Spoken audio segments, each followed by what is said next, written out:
ಸುಮಾರು 16 ವರ್ಷಗಳ ಸೇವೆಯನ್ನ ಸಲ್ಲಿಸತಕ್ಕಂತ ಒಂದು ವಿಶೇಷವಾಗಿರ್ತಕ್ಕಂಥ ದಿನ ಅಂತ ಹೇಳಿದ್ರೆ ತಪ್ಪಾಗಲಿಕ್ಕಿಲ್ಲ. 16 ವರ್ಷ ಯಾವುದೇ ಕಪ್ಪು ಚುಕ್ಕೆ ಇಲ್ಲದೆ ಒಂದು ಸಹಕಾರಿ ಕ್ಷೇತ್ರವನ್ನ ಮುನ್ನಡೆಸಿಕೊಂಡು ಬಂದಿದ್ದೇವೆ. ಅದಕ್ಕೆ ನಮ್ಮೆಲ್ಲ ಗ್ರಾಹಕರಾಗಿರ್ಬೋದು, ತಮ್ಮೆಲ್ಲರ ಸಹಕಾರ ಆಗಿರ್ಬೋದು, ಬಹಳ ಒಂದು ವಿಶೇಷವಾಗಿರ್ತಕ್ಕಂಥ ಕಾಳಜಿಯನ್ನು ವಹಿಸಿ ಇವತ್ತಿನ ದಿನ 16 ವರ್ಷ ಪೂರ್ಣಗೊಂಡಿರುವ ಮಾತನ್ನು ತಮ್ಮೆಲ್ಲರಿಗೆ ಹೇಳಿಕೆ ಬಹಳ ಸಂತೋಷ ಅನ್ನಿಸ್ತದೆ.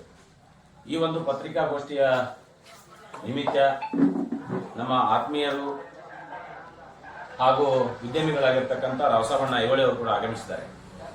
ನಮಗೆಲ್ಲ ಅನಿಸ್ಬೋದು, ಏನಪ್ಪ ಇದು ಪಕ್ಷ ಬೇರೆ ಮತ್ತೊಂದು ಬೇರೆ ಅಂತ. ಸೊ ಹೆಂಗಾತೆ ಅಂತಂದ್ರೆ, ಒಂದು ಉದ್ಯಮ ಕ್ಷೇತ್ರದಲ್ಲಿ ಒಂದು ಸಹಕಾರಿ ಕ್ಷೇತ್ರವನ್ನು ಜಕ್ಕೊಂಡು ಹೋಗ್ಬೇಕಾದ್ರೆ ನಮಗೆ ಯಾವುದೇ ಪಕ್ಷ ಜಾತಿ ಯಾವುದೂ ಮುಖ್ಯ ಅಲ್ಲ. ನಮಗೆ ವ್ಯಕ್ತಿ ಮುಖ್ಯ. ವ್ಯಕ್ತಿ ಅಂತ ಒಂದು ವಿಚಾರ ಮುಖ್ಯ, ಆದರ್ಶ ಮುಖ್ಯ, ಭಾವನೆಗಳು ಮುಖ್ಯ, ಪ್ರೀತಿ ಮುಖ್ಯ, ವಿಶ್ವಾಸ ಮುಖ್ಯ. ಇವುಗಳನ್ನೆಲ್ಲವನ್ನು ಒಳಗೊಂಡಿರ್ತಕ್ಕಂಥ ನಮ್ಮ ಆಧಾರ ಸ್ತಂಭವಾಗಿರ್ತಕ್ಕಂಥ, ನಮಗೆ ಯಾವತ್ತೂ ಬೆನ್ನೆಲುಬಾಗಿರ್ತಕ್ಕಂಥ ರಾವಸಾಬಣ್ಣ ಐಹೊಳೆ ಅವರು ಇವತ್ತಿನ ಪತ್ರಿಕಾಗೋಷ್ಠಿಯಲ್ಲಿ ಬಂದಿದ್ದಾರೆ. ಅವರಿಗೆ ನಾನು ತುಂಬ ಹೃದಯದ ಧನ್ಯವಾದಗಳನ್ನು ಹೇಳ್ತೇನೆ. ಜೊತೆಯಾಗಿ ಸಿದ್ದು ಪಾಟೀಲ್ರು ಕೂಡ ಇದ್ದಾರೆ, ಅವರು ನಮ್ಮ ಆತ್ಮೀಯರು. ಅವ್ರನ್ನು ಕೂಡ ಈ ಸಂದರ್ಭದಲ್ಲಿ ಸ್ವಾಗತ ಮಾಡ್ತಾ, ಯಾಕೆ ಈ ಮಾತನ್ನು ಹೇಳ್ತಾ ಇದ್ದೀನಿ ಅಂದ್ರೆ, ಬಹಳ ಜನರಿಗೆ ಇದು ಸ್ವಲ್ಪ ದ್ವಂದ್ವ ಅನ್ಸತ್ತೆ, ಬೇರೆ ಪಕ್ಷ ಬೇರೆ ಇದು ಅದು ಅಂತ.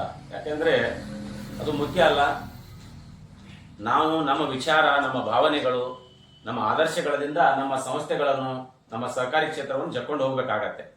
ಆ ನಿಟ್ಟಿನಲ್ಲಿ ನಾವೆಲ್ಲರೂ ಒಂದು ಅನ್ನುವಂಥ ಭಾವನೆಯಿಂದ ಹೋದಾಗ ಮಾತ್ರ ಸಂಘ ಸಂಸ್ಥೆಗಳು ಬೆಳೀಲಿಕ್ಕೆ ಕಾರಣ, ನಾವು ಕೂಡ ಬೆಳೀಲಿಕ್ಕೆ ಕಾರಣ, ಆದರ್ಶಗಳು ಬೆಳೀಲಿಕ್ಕೆ ಕಾರಣ ಅನ್ನುವಂಥ ಮಾತನ್ನು ಈ ಸಂದರ್ಭದಲ್ಲಿ ಹೇಳಿ, ನಮ್ಮೆಲ್ಲ ಗ್ರಾಹಕರಿಗೆ ಮೊದಲು ಇದು ಮಹಾಂತೇಶ ವಿದ್ಯುದೇಶಗಳ ಸ್ವಾರ್ಥ ಸಹಕಾರಿ ಸಂಘ ಅಂತ ಇತ್ತು. ಅದನ್ನು ಅನೇಕ ವಿಚಾರ ಇಲ್ಲ, ಇದು ನಿಮ್ದು ಕೊಡುಗೆ ಬಹಳ ಐತಿ, 16 ವರ್ಷ ಶ್ರಮ ಐತಿ, ಅನೇಕ ಕಟಪಾಕಿಗಳಿಗೆ ನಾವು ತೊಂದರೆ ಕೊಡದಂತ ಸಂದರ್ಭದಲ್ಲಿ ಅನೇಕರಿಗೆ ಸೇವಾ ಮಾಡಿದಿರಿ, ನಿಮ್ಮ ಬಹಳ ದೊಡ್ಡ ಸೇವಾ ಐತಿ, ಇದು ನಿಮ್ಮ ಹೆಸರಿಗೆ ಇರಲಿ ಅಂತ ಎಜಿಎಂದಲ್ಲಿ ಎಲ್ಲ ಸದಸ್ಯರ ಒಮ್ಮತದಿಂದ ಇದು ರವಿಯಣ್ಣ ಪೂಜಾರಿ ವಿದ್ಯುದೇಶಗಳ ಸ್ವಾರ್ಥ ಸಹಕಾರಿ ಸಂಘ ಆಗಿ ಪರಿವರ್ತನೆ ಆಗಿ ಇವತ್ತು 16 ವರ್ಷಗಳ ಪೂರ್ಣಗೊಳಿಸಿ ತಮ್ಮೆಲ್ಲರ ಮುಂದೆ ಬಂದಿದೆ. ಅದಕ್ಕೆ ತಮ್ಮೆಲ್ಲರ ಸಹಕಾರ ಕಾರಣ ಆಗಿ ಅಂತ ಮಾತನ್ನ ಈ ಸಂದರ್ಭದಲ್ಲಿ ಹೇಳಿ, ಇನ್ನು ಮುಂದೆ ಕೂಡ ತಮ್ಮೆಲ್ಲರ ಸಹಕಾರ, ಗ್ರಾಹಕರ ಸಹಕಾರ ಈ ಸಹಕಾರಿ ಸಂಘ ಮೇಲೆ ಇರಲಿ. ಅನೇಕ ಯೋಜನೆಗಳನ್ನು ತಂದಿದ್ದೀವಿ. 6 ವರ್ಷಗಳಿಗೆ ದ್ವಿಗುಣ ಅನ್ನುವಂಥದ್ದನ್ನ ತಂದಿದ್ದೀವಿ. ಕಾರಣ ಇಷ್ಟೇ, ಯಾರು ಹಣಕಾಸಿನ ವ್ಯವಹಾರಗಳನ್ನು ಮಾಡಲಿಕ್ಕೆ ಬಯಸ್ತಾರೋ ಅಂತವರಿಗೆ ಇಡ್ಲಿಕ್ಕೆ ಅವಕಾಶ ಐತಿ. ಯಾರಿಗೆ ಹಣದ ಅನಾನುಕೂಲ ಐತಿ, ಉದ್ಯೋಗಗಳ ವ್ಯಾಪಾರ ಮತ್ತೊಂದು ಮಗದೊಂದು ಮಾಡಲಿಕ್ಕೆ, ಪ್ಲಾಟ್ಗಳ ಖರೀದಿ ಮಾಡಲಿಕ್ಕೆ ಅವಕಾಶಗಳು ಬೇಕಾದಲ್ಲಿ ಸೌಲಭ್ಯ ಕೂಡ ಕೊಡ್ತೀವಿ. ಆದ್ರೆ ಇತ್ತೀಚಿನ ದಿನಗಳಲ್ಲಿ ಸಹಕಾರಿ ಸಂಘವನ್ನು ನಡೆಸುವುದು ತಮಗೆಲ್ಲರಿಗೂ ಗೊತ್ತಿರುವಂತ ಬಹಳ ಕಷ್ಟದ ಸಂಗತಿ ಐತಿ. ಸಾಲ ತಗೊಂಡವರು ಮರುಪಾವತಿ ಮಾಡ್ತಾ ಇಲ್ಲ.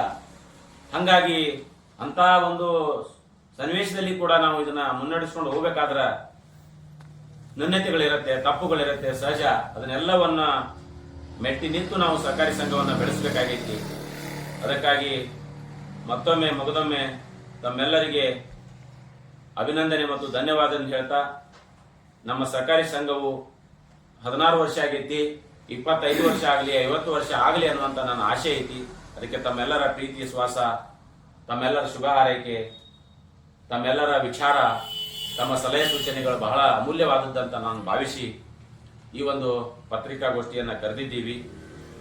ಪ್ರತಿ ಸಲ ನನಗೆ ಬಹಳ ಜನ ಅಂತ ಇದ್ರು, ನಾವು ಉದ್ದೇಶ ಇಷ್ಟೇ ಪತ್ರಿಕಾಗೋಷ್ಠಿ ಕರೆಯುವುದು ಅಥವಾ ತಮ್ಮನ್ನೆಲ್ಲರನ್ನ ಭೇಟಿ ಆಗಬೇಕು ಅನ್ನೋಂಥ ಹಂಬಲದಿಂದ ಪತ್ರಿಕಾಗೋಷ್ಠಿಯನ್ನ ಮೇಲೆ ಮೇಲೆ ಕರಿತಾ ಇರ್ತೀವಿ. ತಾವೆಲ್ಲರೂ ಪ್ರೀತಿ ವಿಶ್ವಾಸದಿಂದ ಬರ್ತಾ ಇರ್ತೀರಿ. ಹಿಂಗೆ ನಮ್ಮ ಸಂಸ್ಥೆಯ ಮೇಲೆ, ನನ್ನ ಮೇಲೆ, ನಮ್ಮೆಲ್ಲ ಸಿಬ್ಬಂದಿಗಳ ಮೇಲೆ ತಮ್ಮೆಲ್ಲರ ಆಶೀರ್ವಾದ ಇರಲಿ ಅನ್ನುವಂಥ ಮಾತನ್ನ ಹೇಳಿ, ಮತ್ತೊಮ್ಮೆ ಮಗದೊಮ್ಮೆ ತಮಗೆಲ್ಲರಿಗೆ ಧನ್ಯವಾದಗಳನ್ನು ಹೇಳಿ ನನ್ನ ಈ ಪತ್ರಿಕಾಗೋಷ್ಠಿ 2 ಮಾತುಗಳಿಗೆ ವಿರಾಮ ಹೇಳ್ತೇನೆ. ಜೈ ಹಿಂದ್, ಜೈ ಕರ್ನಾಟಕ. ಈಗ ಅಣ್ಣಾರ 2 ಮಾತು ಹೇಳ್ಬೇಕು. ನಮಸ್ಕಾರಗಳು. ಇವತ್ತು RSP ಸಮೂಹ ಸಂಸ್ಥೆಗಳ ಮಹಾಂತೇಶ ವಿವಿಧ ಉದ್ದೇಶಗಳ ಸಂವಾದ ಸಹಕಾರಿ ಸಂಘವನ್ನು ನಮ್ಮ ರವಿಯಣ್ಣ ಪೂಜಾರಿ ಅವರು ಅವರ ಅಧ್ಯಕ್ಷತೆಯಲ್ಲಿ ಸುಮಾರು 16 ವರ್ಷಗಳ ಕಾಲ ಅತ್ಯಂತ ಯಾವುದೇ ಒಂದು ಕಪ್ಪು ಚುಕ್ಕೆ ಇಲ್ಲದೆ ಪ್ರಾಮಾಣಿಕವಾಗಿ ಸಹಕಾರಿ ಸೇವೆಯನ್ನು ಮಾಡುತ್ತಾ ಬಂದಿದ್ದಾರೆ. ಇವತ್ತು 16 ವರ್ಷಗಳ ಮುಗಿದ ಒಂದು 17 ವರ್ಷ ಒಂದು ಒಳ್ಳೆಯ ರವಿಯಣ್ಣ ಪೂಜಾರಿ ವಿವಿಧೇಶ್ವರ ಸ್ವಾರ್ಥ ಸಹಕಾರಿ ಸಂಘ ಇದು ಹೆಮ್ಮರವಾಗಿ ಬೆಳೀಲಿ. ಇವತ್ತ ಜಿಲ್ಲೆ ಮಟ್ಟದಲ್ಲಿ ಎಲ್ಲರಿಗೂ ಸಾಲ ಸೌಲಭ್ಯಗಳು ಇದರಿಂದ ಸಿಗಲಿ. ವ್ಯಾಪಾರ ಆಗಿರ್ಬೋದು, ಶೈಕ್ಷಣಿಕ ರಂಗದಲ್ಲಿ ಆಗಿರ್ಬೋದು, ಉದ್ಯೋಗದಲ್ಲಿ ಆಗಿರ್ಬೋದು, ಸಾಲ ಸೌಲಭ್ಯಗಳನ್ನು ಕೊಟ್ಟು ಸಾಕಷ್ಟು ಜನರಿಗೆ ಆರ್ಥಿಕ ಸಹಾಯವನ್ನು ಮಾಡಿದ್ದಾರೆ. ಅವರಿಗೆ ನಮ್ಮ ವತಿಯಿಂದ ಎಷ್ಟು ಧನ್ಯವಾದಗಳನ್ನು ಹೇಳಿದರೆ ಕಡಿಮೆ ಐತಿ. ಈ ಸಂಸ್ಥೆ ಹೆಮ್ಮರವಾಗಿ ಬೆಳೀಲಿ. ಈ ಸಂಸ್ಥೆ 6 ವರ್ಷದಲ್ಲಿ ಫಿಕ್ಸ್ ಡಿಪಾಸಿಟ್ ಡಬಲ್ ಕೊಡುವಂಥ ಒಂದು ಯೋಜನೆ ಹಾಗೂ ಪ್ರತಿ ವರ್ಷ ಪ್ರತಿಶತ 12% ಇಂಟ್ರೆಸ್ಟನ್ನು ಕೊಡುವಂಥ ಒಂದು ಯೋಜನೆ ಇವತ್ತು ಈ ರವಿಯಣ್ಣ ಪೂಜಾರಿ ವಿವಿಧ ಉದ್ದೇಶಗಳ ಸೌಹಾರ್ದ ಸಹಕಾರಿ ಸಂಘ ಮಾಡುತ್ತಾ ಬಂದಿದೆ. ಇದಕ್ಕೆ ನಮ್ಮ ಕೊಡುಗೆ ಅವರ ಈ ಒಂದು ಸಂಸ್ಥೆ ಬೆಳೀಲಿಕ್ಕೆ ದಾಪುಗಾಲ ನೆಟ್ಟಿದ್ದಾರೆ. ಅದಕ್ಕೆ ನಾವು ಯಾವತ್ತೂ ಅವರ ಬೆನ್ನೆಲುಬಾಗಿರ್ತೀವಿ. ಈ ಸಂಸ್ಥೆ ಬೆಳೀಲಿಕ್ಕೆ ನಾವು ತನುಮನ ಧನದಿಂದ ಸಹಾಯ ಸಹಕಾರ ಮಾಡ್ತೀವಿ ಅಂತ ಹೇಳಿ ನನಗೆ ಈ ಒಂದು ಪತ್ರಿಕಾಗೋಷ್ಠಿಗೆ ಕರೆಸಿದ್ದಕ್ಕೆ ಎಲ್ಲ ಪತ್ರಕರ್ತರಿಗೆ ಹಾಗೂ ರವಿಯಣ್ಣ ಪೂಜಾರಿ ಅವರಿಗೆ ಹಾಗೂ ಸಿದ್ದೋಣ್ಣ ಪಾಟೀಲ್ ಅವರಿಗೆ ನಮಸ್ಕರಿಸಿ ನಾನು ಮಾತು ನಮಸ್ಕಾರ. ರವಿಯವರು ತಮ್ಮ ಹಳೆಯ ಒಂದು ಸಂಘದ ಹೆಸರನ್ನು ಬದಲಾವಣೆ ಮಾಡುವ ಮೂಲಕ ತಮ್ಮ ರವಿಯಣ್ಣ ಪೂಜಾರಿ ವಿವಿಧ ಉದ್ದೇಶ ಸಹಕಾರಿ ಸಂಘದ ಮರುನಾಮಕರಣ ಮಾಡಿ ಇವತ್ತು ತಮ್ಮ 16ನೇ ಈ ವರ್ಷಾಚರಣೆಯ ನಿಮಿತ್ತವಾಗಿ ಈ ಬದಲಾವಣೆಯನ್ನು ಕಂಡುಕೊಳ್ಳುವ ಮೂಲಕ ಸಹಕಾರ ರಂಗದಲ್ಲಿ ವಿವಿಧ ಉದ್ದೇಶಗಳನ್ನು ಬಿಂಬಿಸುವ ಮೂಲಕ ಸಾಮಾಜಿಕ